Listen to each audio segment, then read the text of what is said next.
ప్రియుడా యేసయ్యా, నన్ను దాచినావు నీ కోసమే. ప్రాణ ప్రియుడా యేసయ్యా, నన్ను దాచినావు నీ కోసమే. నీ కనుచూపు పరిధిలో నన్ను నిలిపి నా కన్నీరు తుడచితివే. నీ కనుచూపు పరిధిలో నన్ను నిలిపి నా కన్నీరు తుడచితివే. ప్రాణ ప్రియుడా యేసయ్యా, నన్ను దాచినావు నీ కోసమే. హల్లెలూయా. సంతోషం. మన ప్రభువును రక్షకుడైన యేసుక్రీస్తు వారి శ్రేష్టమైన నామంలో ఈ గృహ కొడుకు వచ్చిన మీ అందరికి కూడా నా హృదయపూర్వక వందనాలు తెలియజేస్తున్నాను. దేవుని అందరూ దీవించింది. చాలా సంతోషం. చిన్న వాక్యం చదువుకుందామా? బైబిల్ తెరిచి యెషయా గ్రంథం బైబిల్ తీయండి. 10వ అధ్యాయం తీయండి.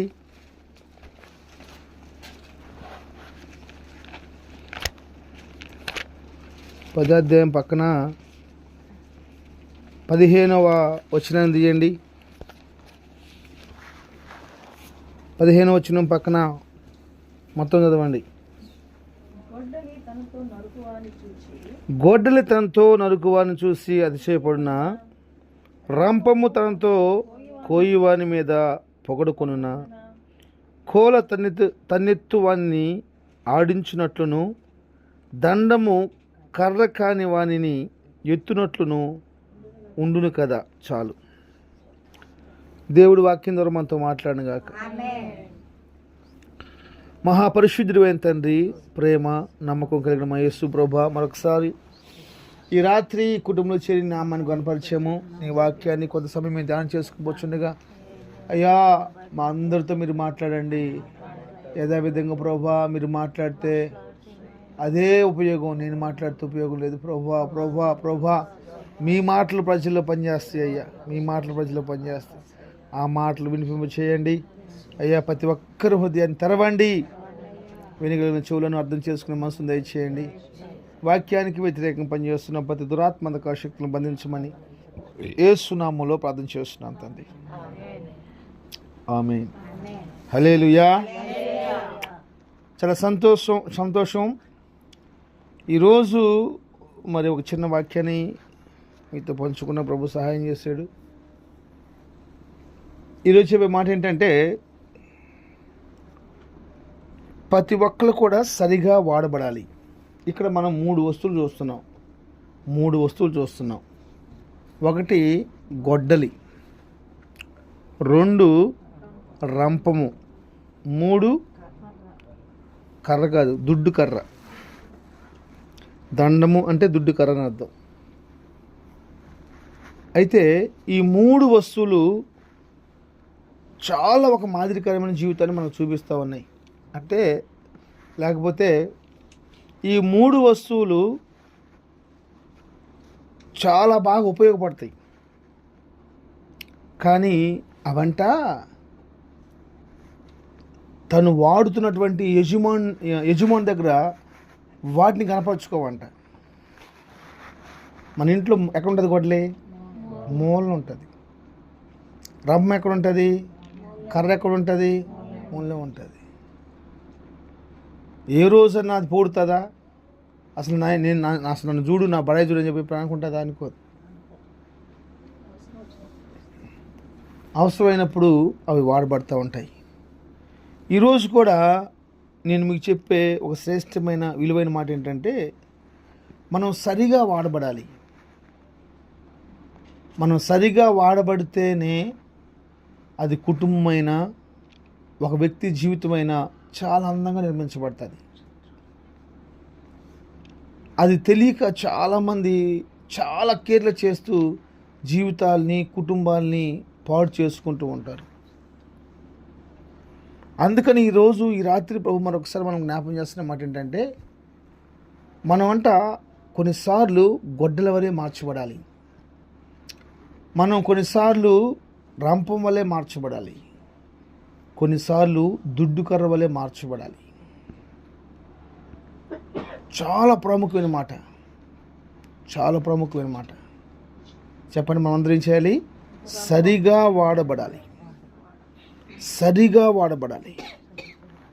వారి స్థాయిని గ్రహించుకోవాలి. వారి స్థాయిని గ్రహించుకొని వాడబడితే చాలా బాగుంటుంది. శాలేం, నీ స్థాయిని గ్రహించుకోవాలి. దేవుడు నీ కుటుంబాన్ని చేతులకు అప్పగించాడు. నిన్ను నీ కుటుంబానికి ఒక గొడ్డలాగా మార్చాలి. నిన్ను నీ కుటుంబానికి ఒక రంపలాగా మార్చాలి. నిన్ను నీ కుటుంబానికి ఒక దుడ్డు కర్రగా మార్చాలి. ఈ 3 పాత్రలు మన కుటుంబాల్లో ఉండాలి. ఈ 3 వస్తువులు మన జీవితంలో ఉండాలి. అవి ఇనప పనిముట్లులా కనపడుతున్నాయి, కానీ అవి మన జీవితానికి సంబంధించినవి. అవి ఇనప పనిముట్లులా కనపడుతున్నాయి, కానీ అవి ఏంటంటే మన జీవితానికి సంబంధించినవి. గుర్తుపెట్టుకోండి, గొడ్డలు ఏం చేసిద్ది చెప్పాలి? నరికిద్ది. రంప ఏం చేసిద్ది? దుడ్డుకర చేసిద్ది, కాపాడిద్ది. కొట్టిద్ది అంటే ఏంటంటే మనం హాని చేసే వాళ్ళగా మార్చబడతాం. కాపాడిద్ది అంటే మనల్ని కాపాడుతుంది. నీ దుడ్డు కరియు నీ దండమును నన్ను ఆదరించును, కాపాడును అని దావీదు అంటాడు. నీ దుడ్డు కరియు నీ దండమును. సో గొడ్డలేమో నరికిద్ది, రంపమేమో కోసిద్ది, దుడ్డు కర్రేమో కాపాడుతూ ఉంటుంది. అంటే కొన్ని మీరేం చేయాలంటే కట్ చేసుకోవాలి, కొన్ని నిత్యం కట్ చేసుకోవాలి. మనం కొన్ని కట్ చేసుకుంటేనే అది చాలా కష్టం, కానీ కట్ చేసుకోవాలి. ఆ వ్యతిరేకమైన వాటిని ప్రతి ఒక్కటి వయసుకు సంబంధం లేదు, ప్రతి ఒక్కటి కూడా కట్ చేసుకుంటే చాలా కట్ చేసుకునే విధానం మనకు తెలిసి ఉండాలి. అది నేను చెప్పేది. ఏం చేయాలి? కట్ చేసుకునే విధానం తెలిసి ఉండాలి. 2 ఫ్రెండ్స్ ఉన్నారు, వాళ్ళు మంచిగా కష్టపడి వ్యాపారం చేసుకుని బతకాలని ఆలోచించున్నారు. ఆ గ్రామంలో వాళ్ళకి అవమానం, ఆ గ్రామంలో వాళ్ళకి నిందలు, ఆ గ్రామంలో వాళ్ళని ఎవరు గౌరవించేవాళ్ళు కాదు, ఆ గ్రామంలో ఎవరు లెక్క చేసేవాళ్ళు కాదు. 2 ఆలోచించుకున్నారు, కూర్చున్నారు. ఏంట్రా మన పరిస్థితి ఇలా ఉంది, ఏం చేద్దాం. మనల్ని నమ్మి డబ్బులు ఇచ్చేవాళ్ళు ఎవరు లేరు.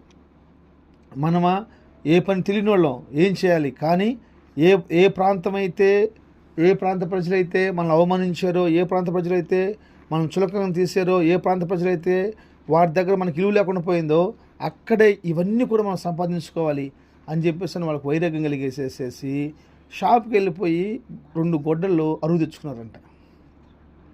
2 గొడ్డల్లో అప్పు తెచ్చుకున్నారు. తెచ్చుకొని పోతా ఉన్నారు. అప్పుడు వాళ్ళకి మాట్లాడుకున్నారు, రే ఎవరి వ్యాపారం వాళ్ళదే, మనం అడవికి వెళ్దాం, కట్టలు కొట్టుకొచ్చుకుందాం, అమ్ముకుందాం, సింపుల్ వ్యాపారం. ఆ దానిలో ₹2-3 ఆ గొడ్డలకు అద్దె కడదాం, ఇదే వాళ్ళు అనుకున్నారు. తర్వాత మనకు కొంచెం డబ్బులు పోగైనాక సొంత గొడ్డలు కొనుక్కుందాం అని చెప్పేసి పోయారు. ఇద్దరు పోతా ఒక చిన్న రాయి తీసుకుని పోయేవాళ్ళు, నెత్తి మీద పెట్టుకుని పోయేవాళ్ళు. పోయేసేసి ఒకడు ఈ పక్క పోయేవాడు, ఒక ఇటు పోయేవాడు కనపడుతూ ఉండేది. రోజంతా కట్టలు కొట్టుకుని వేసేసి వచ్చి అమ్ముకునేవాళ్ళు, రోజంతా కట్టలు కొట్టుకొచ్చుకొని అమ్ముకునేవాళ్ళు.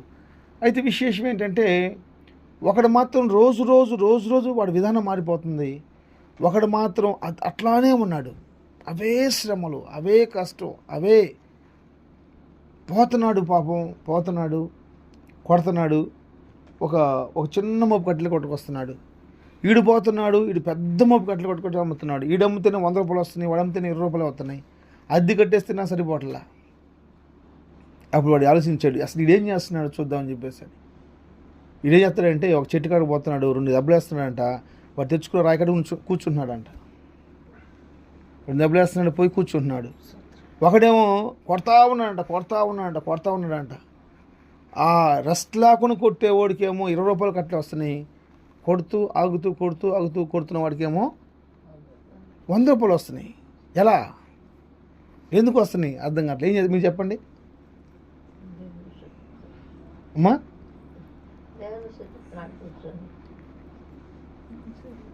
ఏమ్మా ఎందుకు వస్తున్నాయి అమ్మా? చేస్తానే ఉన్నాడు, వాడికి ₹20 వస్తున్నాయి అంట. ఈడేమో కొసేపు కూర్చున్న వాడికేమో రూపాయలు వస్తున్నాయి అంట. ఎట్ట సాధ్యం? హల్లెలూయా. ఆలోచింప చేసే మాట. తెలియకపోతే 100 రూపాయలు చంపేస్తున్నాడు. వాడు ఏం చేస్తున్నాడంటే 2 దెబ్బలు కొద్దిసేపు కొడుతున్నాడు, వచ్చేసి కూర్చొని ఆ రాయి మీద బాగా రుద్దుకుంటున్నాడు.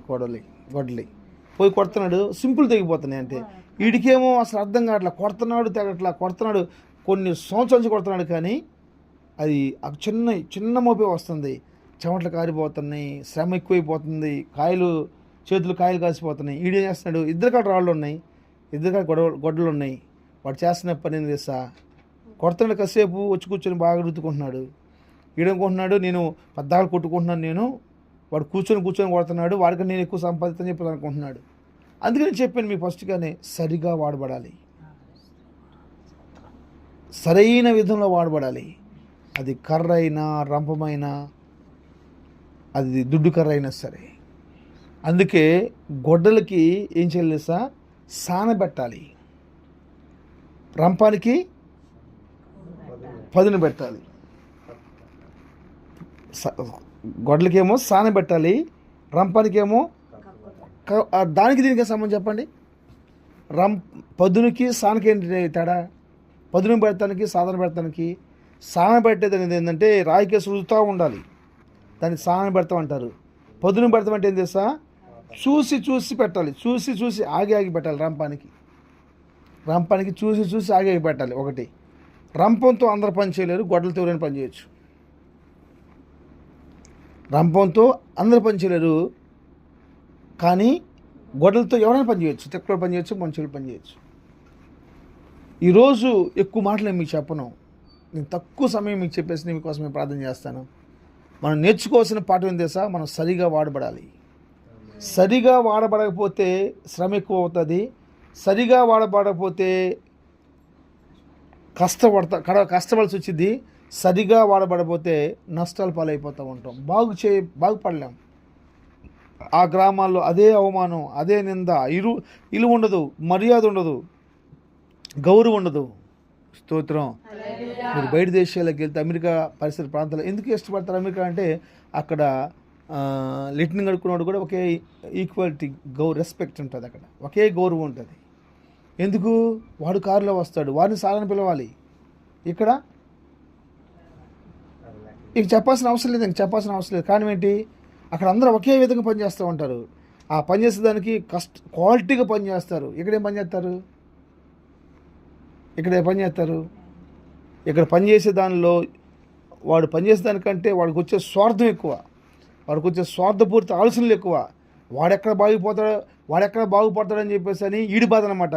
డబ్బులు ఇచ్చేది వాడే, టీ ఇచ్చేది వాడే, కాఫీ ఇచ్చేది వాడే, బట్టలు పెట్టేది వాడే, ప్రమోషన్ ఇచ్చేది వాడే, జీతం పెంచేది వాడే, బోనస్ ఇచ్చేది వాడే. వాడు బాగుపడతాడని చెప్పేసి ఈడి బాధ అనమాట. ఇన్ని తీసుకుంటా కూడా. ఇండియా కల్చర్ అది. అమెరికా, కెనడా పరిసర ప్రాంతాల్లో వేరే దేశాల్లో అలా ఉండదు. అది ఎంత కష్టపడితే అంత డబ్బు, ఈక్వాలిటీ, రెస్పెక్ట్. వాళ్ళు చేసే ప్రతి పనిని బట్టి వాళ్ళు రెస్పెక్ట్ ఇస్తూ ఉంటారు, గౌరవించుకుంటూ ఉంటారు. చెప్తాను, అది చేసేది కూడా చాలా క్వాలిటీగా చేస్తారు. అందుకే ప్రతి ఒక్క బ్రాండ్, అది ఏదైనా కావచ్చు, అమెరికా అనగానే చాలా ఇష్టపడతారు. అసలు అమెరికా బయట దేశపు చాక్లెట్ చూడండి ఎంత బాగుంటాయో. అమెరికా కానీ, శ్రీలంక కానీ, శ్రీలంక నేను తిన్నాను కానీ అంత పెద్ద నాకు గుర్తులేదు. ఆస్ట్రేలియా తిన్నాను, అమెరికా తిన్నాను, కెనడా తిన్నాను, దుబాయ్ తిన్నాము. కొంతమంది మనకు తెలిసిన వాళ్ళు మనకి ఇస్తూ ఉంటారు, చాక్లెట్లు పంపిస్తూ ఉంటారు, బిస్కెట్లు పంపిస్తూ ఉంటారు, పంపిస్తూ ఉంటారు.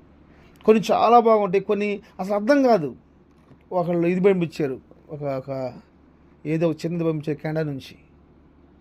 అసలు అవి ఫేమస్ అంట అక్కడ, మనకు అసలు నచ్చవు అవి. సరే, హల్లెలూయా. కాబట్టి దేవుని సేవకు నేను చెప్తున్న మాట ఏం తెలుసా, మనం సరిగా వాడబడితే మన అవమానాలు పోతాయి, మనం సరిగా వాడబడితే మన కష్టాలు పోతాయి, మనం సరిగా వాడబడితే మన నిందలు పోతాయి. ఎక్కడ మనకు అవి దొరకవో, ఎప్పుడైతే నువ్వు సరిగా వాడబడతావో, సరిగా చేస్తావో, దేవుడు నీకు ఖచ్చితంగా కనపరుస్తాడు. అందుకే ప్రభువు చెప్తాడు, నీ కష్టాన్ని నేను ఆశీర్వదిస్తానని చెప్పి మాట్లాడతాడు, నీ కష్టాన్ని దీవిస్తానని చెప్పి మాట్లాడతాడు. నేను బైబిల్ చదువుతాను, తీసాను, ఆ వచ్చిన కాడ ఆల్మోస్ట్ గంట సేపు ఆగిపోయాను చదవాలి. ఇంకా బైబిల్ చదవడం నాకు మనసు రాలా. ఆ 3 వస్తువుల గురించి ప్రభు ఎందుకు రాసాడు అక్కడ? గంటసేపు నా చేతిలో బైబిల్ ఉంది, నేను మాట్లాడుతున్నాను, గంటసేపు అక్కడే నుంచున్నాను. ఏంది ఎందుకు రాశాడంటే ప్రభు అనేకమైన ఆలోచనలు నాకు ఇస్తున్నాడు, వాటితోటి అనేకమైన ఆలోచనలు ఇస్తున్నాడు. అవన్నీ పంచుకోవడానికి సమయం లేదు. కానీ నేను చెప్తున్న మాట ఏం చేస్తా, అదే కోటలను చెడుగా వాడచ్చు, అదే రంపని చెడుగా వాడచ్చు, అదే కర్రని చెడుగా వాడచ్చు. కానీ సరిగా వాడబడితే మాత్రం అది చాలా సంరక్షణ. ప్రైజ్ ది లార్డ్, హల్లెలూయా. అది సరిగా వాడబడితే మాత్రం క్షేమం, అది సరిగా వాడబడితే ఉపయోగం, అది సరిగా వాడబడితే అన్నిటికీ పనికొచ్చేది అది. స్తోత్రం.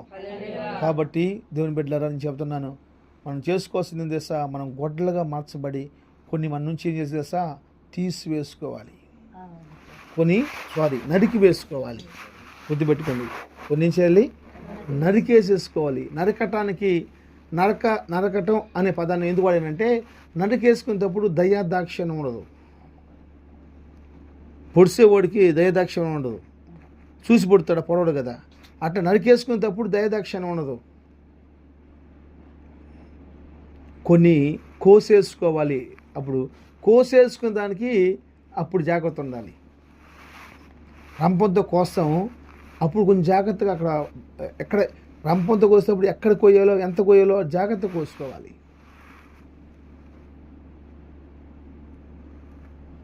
బైబిల్ చెప్తున్న సత్యం అదే.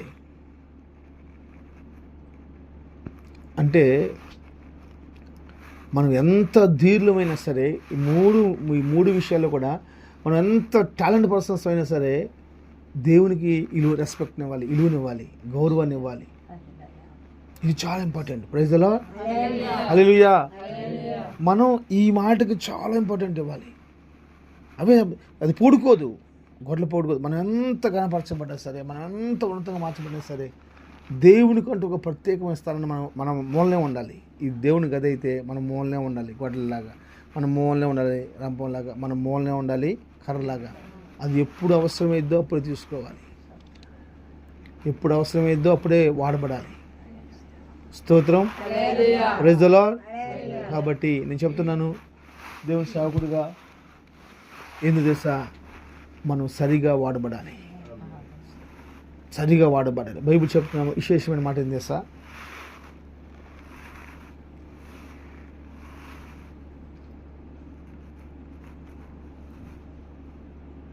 పదిహేను అధ్యాయము లూకాసు సువార్త 13వ వచనంలో మీరు చదవాల్సిన అవసరం లేదులే, నేను చెప్తాను జాగ్రత్తగానండి. లూకాసు సువార్త 15వ అధ్యాయం 13వ వచనంలో అక్కడ ఒక చిన్న కుమారుడు ఉంటాడు. ఆ కుమారుడు అంటాడు, వాళ్ళ తండ్రి కాడ ఆస్తి తీసుకొని ఏమవుతాడు తెలుసా, దుర్వ్యాపారం చేయడం కోసం దూర ప్రాంతాలకు వెళ్తాడంట. దూర ప్రాంతాలకు వెళ్తాడంట. ఆ మాట నాకు ఒక ఆకర్షణీయంగా మార్చబడింది. అంటే అర్థం ఏంటంటే, అక్కడ ఏం చెప్తాడంటే, తండ్రితో లేకుండా ఆశీర్వాదం ఉండదు. ఏ గొడ్లైనా సరే వాడేవాడు ఒకడు ఉండాలి, ఏ రమ్మైనా సరే వాడేవాడు ఉండాలి, ఏ దుడ్డికరైనా సరే వాడేవాడు ఉండాలి. Praise the Lord. వాడేవాడు లేకపోతే గొడ్డలు ఏమైద్ది, వాడేవాడు లేకపోతే ప్రాపం ఏమైద్ది, వాడేవాడు లేకపోతే కర్ర ఏమైద్ది, పుచ్చిపోయిద్ది. అర్థమైంది బాబు? అయితే ఇక్కడ ఏం చెప్తుంది తెలుసా, దేవుడు మనందరం వాడుకోవాలనుకుంటున్నాడు, దేవుడు మనందరం గణపరచాలనుకుంటున్నాడు. తండ్రితో లేకుండా దూర ప్రాంతానికి వ్యాపారం చేయడం కోసం దూర ప్రాంతానికి వెళ్తే మనం దరిద్రులుగా మార్చబడతాం, దిక్కు లేని వారిగా మార్చబడతాం, ఆదరణ లేని వారిగా మార్చబడతాం, ఆదరించేవారు లేని వారిగా మార్చబడతాం. చాలా కష్టం. కృప ఏంటంటే ఆ యవనస్తుడు త్వరగా గ్రహించాడు. అందుకని నేను ఎప్పుడప్పుడు చెప్తాను, ప్రార్థన చేసుకుని బైబిల్ చదువుకోండి. ఎందుకు తెలుసా, ప్రార్థన చేసుకున్నప్పుడు బైబిల్ చదువుకున్నప్పుడు మనం తప్పిపోయినప్పుడు వెంటనే మార్గం కనపడింది. మనం తప్పిపోయినప్పుడు ఆ ప్రార్థన అనుభవం కనుక, బైబిల్ అనుభవం కనుక లేదనుకో, అలాగే ఆ తప్పిపోయిన మార్గాల్లో వెళ్ళిపోతూ ఉంటాం.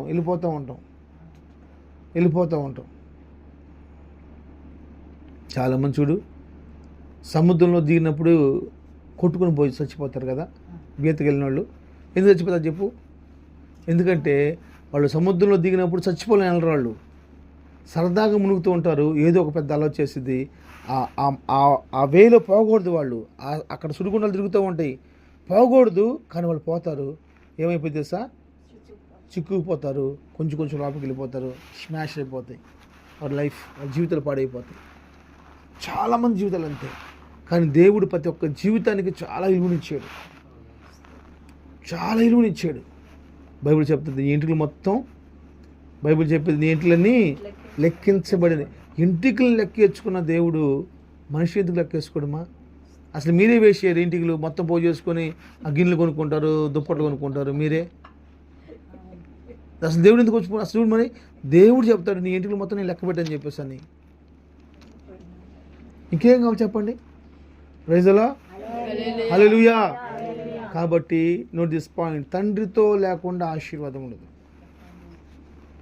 తండ్రితో లేకుండా ఒకదానికి ఒకటి లింక్. అక్కడ ఒకదానికి ఒకటి ఇద్దరు మనుషులు ఏం చేస్తారంట? 100 మందిని తరుగుతారంట. 100 మంది ఏం చేస్తారంట? 10,000 మందిని తరుగుతారంట. ఏసీ ఆపేనా సరిపోతుందంట. నాకు వాస్తవం కావాలి, నాకు చెమట పోతుంది, ఎందుకని అర్థం కాదు. ఆపేసేనా? ఆపేసి కొంచెం ఆపేసి, లేకపోతే పక్క మా వాళ్ళు నిద్రపోయేవాళ్ళే. హల్లెలూయా. దేవుడు మీ అందరికీ ఇలాంటి కృపను అనుగ్రహించును గాక. ఆమేన్. రైట్. అలాగనే ఇంకో మాట చెప్తానండి. మొదటి సమూయేలు గ్రంథం 17వ అధ్యాయము 49వ వచనంలో చదవద్దు, నేను చెప్తాను. మీరు తీసేలేక సమయం అయిపోయింది, 9:30 అయిపోయింది. 17వ అధ్యాయము 49వ వచనం ఏం రాసుంటుందంటే, గొల్యాతుని చంపడానికంట దావీదు ఏం చేశాడంటే ఒడిశాలు తీశాడంట. ముందుగా నేను అంటాను, చూడండి, దావీదు విజయాన్ని తీసుకొచ్చింది తెలుసా? ఒడిశాల. తనకు విజయం తీసుకొచ్చేది వాస్తవానికి మందను పక్కన పెట్టేశాడు. ఎందుకు ఒడిశాలు కావాలంటే, మందపైకి సింహాలు వచ్చినా, ఎలుగుబంట్లు వచ్చినా కొడతం కోసం ఒడిశాలు కావాలి. మంద పక్కన పెట్టేశాడు. ఇప్పుడు జాలీకి వెళ్ళిపోతున్నాడు, మిలిటరీ సైన్యం కాడికి వెళ్తున్నాడు. అక్కడికి ఎందుకు ఒడిశాలా? కనీసం మామూలు ప్రార్థన పోతుంటేనే బైబిల్ తేరు. స్తోత్రం. ప్రార్థనకు పోతుంటేనే మనం బైబిల్ తీసుకుని పోం. ఎంత స్టైల్ ఈరోజు. అదేమంటే బైబిల్ ఫోన్ ఉంది కదా అంట చెప్పంటారు, ఫోన్ ఉందంటారు.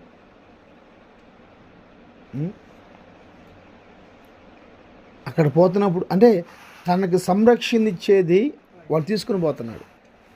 దావీదు తనకు సంరక్షణ ఇచ్చేది తీసుకుని పోతున్నాడు. సింహం నుంచి కాపాడింది ఒడిశాల, ఎలుగుబంటి నుంచి కాపాడింది ఒడిశాల, గొలియాతు నుంచి కాపాడింది ఒడిశాల. అందుకు దాన్ని విడిచిపెట్టకూడదు. Praise the lord. అందుకని దావీదు అంటాడు, నా ఉపద్రవములన్నిటి నుంచి కాపాడిన దేవుడిని మాట్లాడతాడు. ఉపద్రవాలు అన్నిటి నుంచి కాపాడిన దేవుడు. ఎప్పుడైతే తన విజయానికి సూచనగా ఉన్న ఒడిశాలని విడిచిపెట్టలా.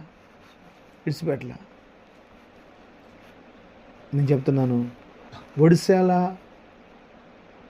దావీదు కలిసి ఉన్నట్లు తండ్రిని వేరుగా చేసుకొని దుర్వ్యాపారం చేసి పాడైపోయిన వాడిలాగా ఉండకుండా బుద్ధి తెచ్చుకొని తండ్రితో కలిసిన వాడిలాగా మార్చబడి నిశ్చయంగా సరిగా మనం వాడబడితే, సరిగా వాడగలిగితే వాళ్ళు పొందుకున్న విషయాలు మనం పొందుకోగలం. ఆమేన్. అందుకని మనం ఎలా ఉండాలంటే, ఈ కొత్త నిబంధన సహవాసంలో, సంఘంలో ఎబ్రీ కందగత రాస్తూ 11వ అధ్యాయము 6వ వచనంలో అనుకుంటాను రాస్తూ మాట్లాడతాడు, విశ్వాసం లేకుండా దేవునికి ఇష్టలై ఉండట అసాధ్యము. Praise the Lord. విశ్వాసం లేకుండా దేవునికి ఇష్టలై ఉండటం అసాధ్యం. ఇప్పుడు మనం ఎలా మార్చబడాలి తెలుసా? మన చేతిలో గొడ్లున్నా నువ్వే గొడ్లగా మార్చబడ్డా, మన చేతిలో రంపం ఉన్నా మనమే రంపంగా మార్చబడ్డా, మన చేతిలో దుడ్డుగారు ఉన్నా మనమే దుడ్డుగారుగా మార్చబడ్డా, మనకు ఒక విశ్వాసం ఉండాలి. ఆమేన్. కొత్త నిబంధన సంఘంలో మనం విశ్వాసం అనేది ఏంటంటే ఒకళ్ళ మీద ఆధారపడటం. ఆ ఆధారం ఎవరి మీద ఉన్నది తెలుసా? యేసు ప్రభు మీదే ఉండాలి. యేసు ప్రభు మీదే ఉండాలి. ఆయన బాగా సాన పెడతాడు, ఆయన బాగా పదును పెడతాడు. అందుకే గొడ్డలవి నువ్వు అని ఒక బిరుదునిస్తాడు ఒక దైవజనుడికి. సో కాబట్టి దేవుని సగం చెప్తున్న మాట ఏం చేస్తా, మనము ప్రాముఖ్యమైన విశ్వాసం కలిగిన వారిగా మార్చబడాలి. మనం చేసే పనుల విషయమై, మనం చేసే భక్తి విషయమై, మనం చూపే విశ్వాస విషయమై స్తోత్రం. దేవుడు మనం సరిగా వాడబడడానికి అన్ని విషయాల్లో ప్రభు దయచేయను గాక. విశ్వాసం కలిగిన వారిగా మార్చబడదాం గాక. తండ్రితో కలిసి ఉంటాం ప్రభు సహాయం చేయను గాక. ఒడిశాలని ఎప్పుడు పక్కన పెట్టుకున్నట్లు వాక్యాన్ని, భక్తి జీవితాన్ని ఎప్పుడు మనం కలిగి ఉందాం గాక. అందుని బట్టి ప్రభు చూద్దామా.